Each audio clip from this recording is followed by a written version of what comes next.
A strong earthquake shook the lower part of New Zealand's North Island on Monday, rattling buildings and reportedly knocking out power for some people in the region. The 6.3 magnitude quake's epicenter was about 115 kilometers, 71 miles, northeast of Wellington, the country's capital, the U.S. Geological Survey estimated. Our coverage of the deadly earthquake in Haiti continues now with AC360 coming to you live from Port-au-Prince. A horrible earthquake which has struck here more than 24 hours ago. Our correspondents have fanned out throughout the port city.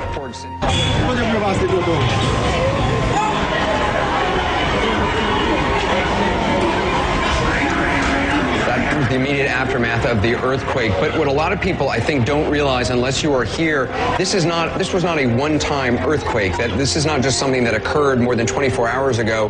For the people here, and a lot of them have come up and said this to me today, it feels like it is continuing. We have had several aftershocks, some of them quite strong throughout the day. And every time that occurs, there are hundreds of people right now behind me in the dark, sleeping in a public park, sleeping in the Central Park. They're also sleeping on soccer fields and elsewhere because they can't go back into their homes because with these aftershocks, they're afraid that their already weakened homes are going to collapse upon them. So they are outside right now. And when Australia heat wave prompts fire alerts. Southeast Australia has been hit with extreme hot weather with temperatures of over 40 C in some areas and several bushfire warnings in place. In Victoria State, lightning strikes sparked more than 250 fires on Tuesday night, fire authorities said. A fire ban has been issued across the state. In Melbourne, dozens of people are reported dead after flash floods swamped villages in Indonesia earlier this week. Heavy rains on Sunday night led to Monday's deadly floods. More than 50 people are now said to have perished in floods that swamped villages in the West Papua province of Indonesia on Monday. Local media reported on Wednesday at least 56 lost their lives when the flash floods hit. Officials said earlier that some 24 others were still unaccounted for. Dozens of other people suffered injuries in the floods that swept through at least 8 villages. Breaking news, Oklahoma communities in shambles, neighborhoods leveled, hospitals go into crisis mode as tornadoes take aim at classrooms. The blackboard's still up, oh my gosh. The widespread damage and incredible disbelief. We saw the circulation and went and hid underneath the closet, underneath the stairs. The human toll, the frantic search for those missing, as the storm zone faces more danger today. It's Tuesday, May 21st. From ABC News, this is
That rain could have come in handy in Colorado, where a series of dangerous wildfires is raging on this morning. The flames are spreading now and prompting increased evacuations. NBC's Miguel Almaguer is in Colorado Springs with this story. Miguel, good morning.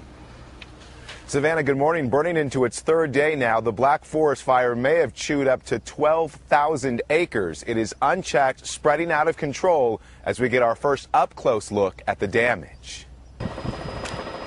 Behind the fire lines, with nearly 100 homes swallowed by flames, many million-dollar properties have been reduced to mounds of rubble.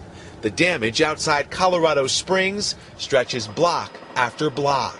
This morning, crews are mopping up hot spots. Some 300 homes were saved in the firefight, but 3,400 others remain in the path of this out-of-control inferno. Nearly 10,000 people can't go home. New today, the United States has a clear message for North Korea: we can nuke you.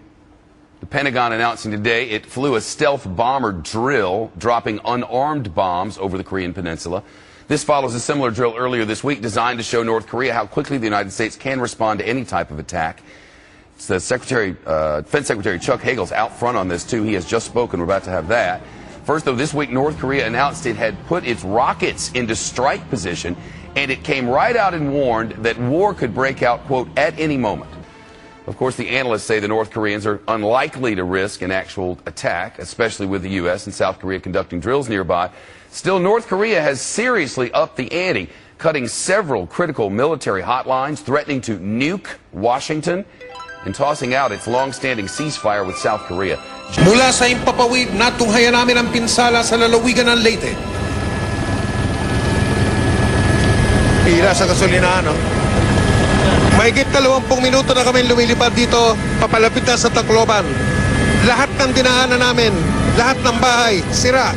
Ang mga tulay, sira din ang mga daan, tapos parado ng mga sasakyan at iba't ibang mga kalat.